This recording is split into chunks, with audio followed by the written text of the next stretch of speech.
Welcome back, everybody. Jason from Bender here, along with Michael Janis, our tech support. And today, quick little video for you on the Cps Iaq Pro. Great little device that's come out recently. Gonna help you guys sell more indoor air quality. Neat little device. We've used it here in my house today. Readings were good, which is great to see. I do have a UV light installed in my air conditioning system, so I wouldn't expect anything less than that. But we're going to go into a little bit of details today on what this can do for you. Number one, what it reads. So it's an air tester. It does some air quality testing for you. But it also will give you recommendations on how to fix any problems you have with your air quality in the house. So really nice little tool here. We did bring these in to push out to you guys. And hopefully it'll help you sell some more indoor air quality. So Mike, why don't you take it out of here, see what we got. All right, guys, this is the new CPS. Comes in a nice sturdy container. Simply unzip it, and here it is. This is pretty much what you get. Here's the device itself. Okay, you can put it on a tripod if you want to, or you can place it on a counter or a table. It comes with a plug and a USB adapter. All right, so this USB adapter gives you probably about 6 feet of cord. You can plug this into a battery, like a battery that you have for your phone if they don't have an outlet, or you can plug it into your computer, or you can put it into this plug.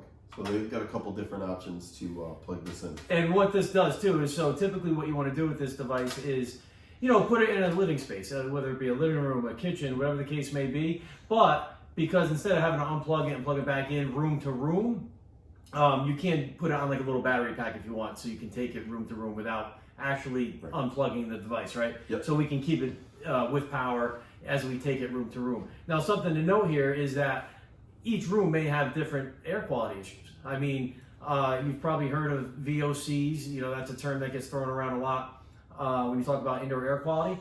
And what this will do is it'll read that within any room in the house that you're in. So for instance, if you're in a living room, you may not have any VOCs. But let's say, for instance, possibly somebody just painted or put a new carpet or got new furniture in their basement, or maybe they're expecting a child or something like that, and we put it in their room, the VOC count may be a little bit higher there. So important to take this to other rooms to get a really good snapshot of what the quality looks like of the air in each individual room. Right, and with that, there are indoor air quality products to help with each of the issues that this shows. Another example of VOCs would be if you're in the living room and you have an attached garage, and the car's pulling in and out, the car will emit VOCs, and then there are ways that we can get rid of those with IAQ products. And also too, Mike, you'll go over this in a little bit more detail when we show you how this actually works. It does work with an application for your Android or iPhone. So everything these days, of course, is going to have that, which makes it really easy to read the chart and the results of the test that you do. But just to go over some of the things that it does read in your air, it'll do particulates down to 2.5 microns, particulates to 10 microns. It'll do VOCs like we talked about, and then also CO2. Carbon dioxide, correct. So important to note when you do use this, try not to hover it and breathe over it, because you are emitting, right, carbon dioxide, sure. Right? Right, and carbon dioxide is probably one of the ones that you'll see the biggest on almost every house that you go into. And one of the signs of high carbon dioxide is when people are tired. You ask them, are you tired when you're in your house? Or do you feel better when you're outside of your house? So this will detect high carbon dioxide, and the fix for that would be an ERV, right? Simple, bringing in fresh air, getting rid of the stale air all the time. Sure. And for those of you who don't know, the particulates are, things down to 2.5 microns are things that can really penetrate your body, right? These things that can get into your lungs, into the bloodstream, make you sick, make you tired, allergens, things of that nature. Up to 10 microns, you're talking about like pollen and things of that nature. Not as harmful, obviously, but you'll feel the effects of that with clogginess or coughing and things of that nature. So good idea to run this in a bedroom, right? Absolutely. That might be stuffy, or a basement. and also, you know, maybe just in your living room or whatever the case may be. That's right, and you could take it another step further. You can troubleshoot air conditioning with this, an oversized air conditioner. If the humidity level is too high and the air is too cold, it will tell you this stuff. It gives you a chart that maps out on the chart where your humidity and your temperature of the room is, and you could paint that picture for the customer when you try to tell them that the air conditioning might be too big. Obviously, there's other signs, condensation on the vents or whatever, but this can do that. VOCs, again, if you have an office that's in a factory, you put this in the office and you can try to talk to them about IAQ products just with that alone. And then the other big thing is you've got big stores, factories, whatever it is, if they're bringing in fresh air or they have economizers, you can check the pressure inside the building. Is it a negative pressure? Is it a positive pressure? With that, you would have to take a reading outside and then come in and do a reading on the inside as well. So it's more than just IAQ. It can help you with heating and cooling issues as well. So, Mike, residentially, we know it's going to work in those applications, right? What are the people concerned about?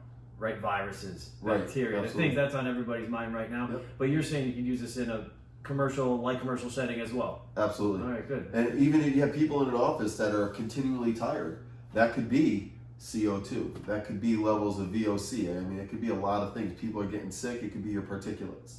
Sure. So I tell you, this would be huge in a commercial application. Banks with drive-through tellers, like I said before, offices inside of a factory, or even the factory itself. They have high heating bills. Well, maybe they have a negative pressure and they're constantly sucking in cold air from outside. So there's a lot of things, you know. And something that stands out too, we talked about this, is that this technology is not new, right? This has been around for a long time. You know, air testing and checking your indoor air quality. But what's fascinating about this device is that it does it so quick, right, Mike? Sure. So typically your particulates, your relative humidity, your temperature, things of that nature, CO2, that comes up almost instantly. Yeah, so about 5 minutes. About 5 minutes, right? So we typically like to run a test for about 20, but the VOCs do take a little longer, right, Mike? Yes, you might need a half hour for the VOCs, and it's recommended because of how sensitive these are, and they have to acclimate and they need to warm up the sensors. If you know you're going to use this on the way to a call, to plug it into the truck and let it run while you're driving to the job. This way it kind of prepares it. All right, it's not going to affect any of the readings when you go into the house. It doesn't save any of the readings or anything like that. So that's a good thing. Also, before you use this, they recommend that you run it for 24 hours in your house, in your office, whatever you want. Run it for 24 hours. And then after 24 hours, you bring it outside and run it for 5 minutes. That sets the baseline, and you'll get your proper VOC readings. And I think that's mainly for the VOCs. All right, so they're getting a baseline of what's inside and what's outside. Sure. All right. Now, from a sales point of view, I think of this as a good way for your salespeople to kind of justify talking about indoor air quality. It's something that's invisible, right? Filters, people don't really understand what they do. Media filters to electronic air cleaners, UV lights. There's so many different things, humidifiers, dehumidifiers, ERVs like Mike talked about. There's so many things that we can talk about with indoor air quality, but homeowners typically don't really get it because it's hard for them to see it, right? They don't understand it because they don't. This paints the picture. This kind of gives you proof in the pudding, and you'll see when we fire up the app here, it gives you a great colored, detailed kind of speedometer chart. Green being good, yellow you're okay, red being pretty bad. So it's visual, and we all know that people are visual, and homeowners can see that and understand it. I can tell you now, with the viruses going around and everything that everybody's worried about these days, to have something to prove to them that, hey, this is in the air, I think it'll do wonders for helping, sell that indoor air quality. Not only bringing profit to your company, but also looking out for your customers as well. All right, let's fire this thing up. Sure. All right, so now it's plugged in, and when it first fires up, you're going to see this blinking red light. It'll eventually it's changing to green and yellow. All right, that's going through its stabilization phase. All right, once that is done, it could take up to 5 minutes. If you prepare it before you get in there, it'll be just under 5 minutes. If it hasn't been used in a day or two or a week, or it got really hot in the car, it could take up to a half hour for it to go through this phase. So knowing what to expect and being prepared before you walk into the customer's house will save you some time once you set it up in front of the customer. So this is going to go on for about 5 minutes or so. So we plugged it in. It's going through this little calibration process for about 5 minutes just to get used to the environment that it's in. And you know it's done when it stops blinking green and yellow.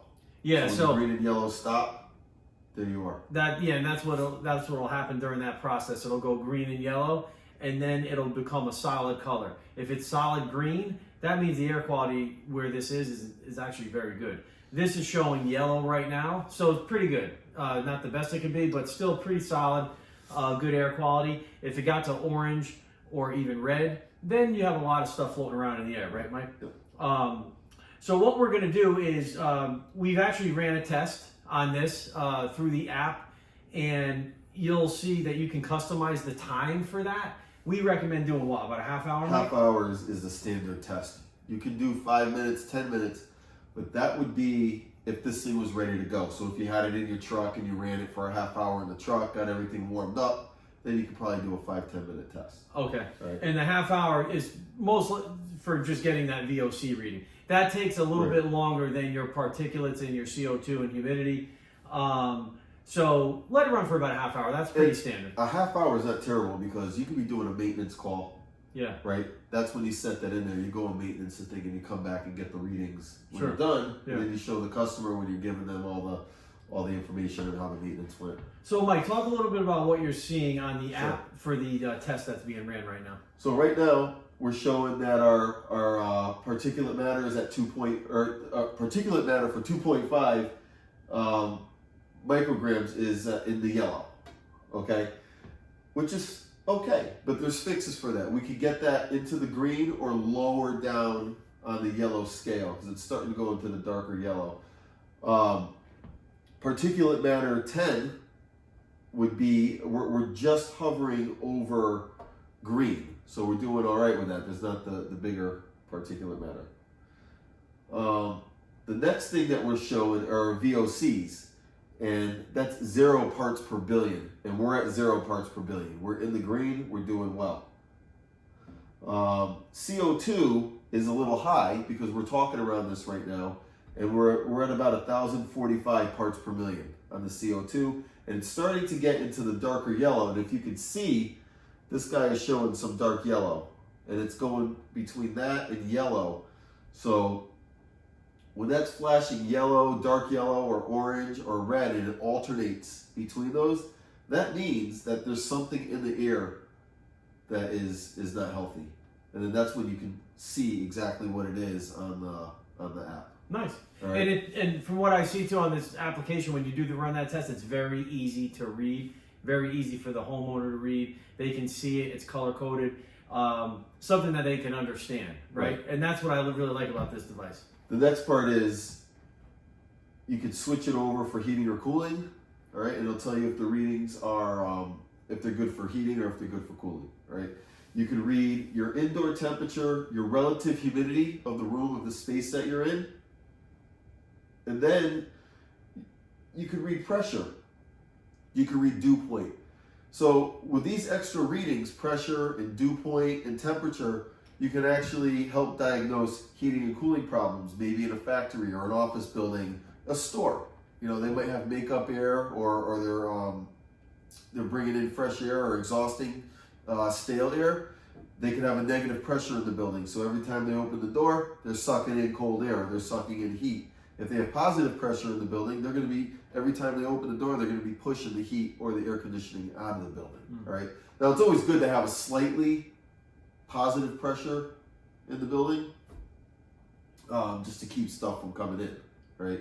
But you can diagnose things with that. So if you have a cold room and high humidity, you could start to look at an air conditioning being too big and maybe install a whole house dehumidifier. That's something I like about this too, is that humidity feature. Not so much the VOCs, the particulates, all the things that are flying around, but that humidity sensor is really great because it can really tell people that, hey, look, you may need a humidifier Right. indoor, or you may need a dehumidifier. The temperature or the feeling that you're getting at the set temperature may not be what you want. That could be a result of not having the right humidity in the home, in the air that you're looking for. So a lot of cool things that this can do.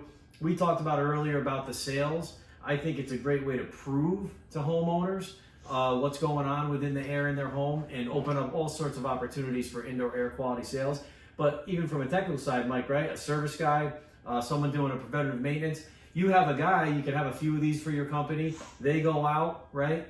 They introduce themselves to the homeowner and they say, hey, we'd love to do a free air quality test for you. You can place this on their kitchen counter, in the living room, whatever you want.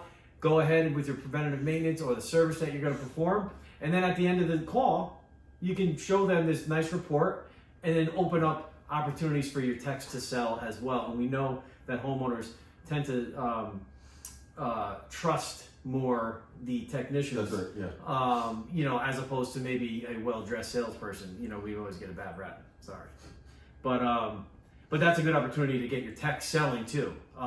So nice little device, a lot of different features it can help you with. Super excited about it, right, Mike? Yeah, we got plenty in stock. CPS Iaq Pro, guys. This is the wave of the future. And you got to remember, coming in wintertime, the houses are closed up. You know, some of the statistics are that our house, the air we breathe in our house, is 40% more dirty than the air that we breathe outside. That's a good Or point. polluted. No, it's a very good point. True that. And another thing too to keep in mind, you hear, you know, the coronavirus is on everyone's mind. Yeah. And there's studies now that say most of the transmission is happening indoors. So if you can have something like this to prove that the air quality may not be what it should be, you might have particulates floating around in there that you don't want in your home. Great way to upgrade to UAV, electronic air cleaners, all the things that we know and sell to keep people's air clean. This is proof in the pudding, and I think it's a great little way to give your customers a visual. Yeah, absolutely. So, like I said before, we have these in stock. You know, give us a call. We'll be happy to get one. If you want a demonstration, if you need training on the CPS Iaq Pro, we'll be happy to come in and take a half hour, 40 minutes, whatever you need with you guys, and we will get you up and running. Great. Mike, thanks for the time, as always. That's right. Thank Appreciate you. it. And guys, we'll see you soon. Thanks for watching. Peace!